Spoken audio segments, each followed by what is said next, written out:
Ano ang wish kong nalaman ko nung 18 ako imbes na 28? Ang kalaban ko pala, sarili ko.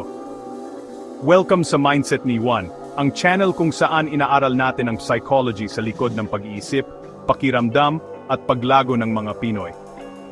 Dito, hindi lang tayo puro motivation, inuunawa natin ang totoong ugali, emosyon, at kilos para tulungan kang magbago, hindi lang ma-inspire.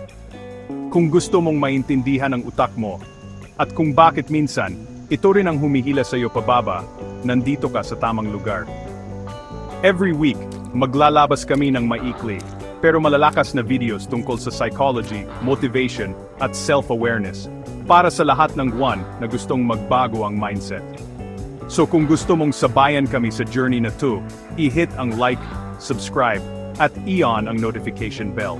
Kasi sa mindset ni Juan, ang tunay na laban ay nasa isip. Kaya tanong ko sa'yo, kalaban mo pa rin ba ang sarili mo?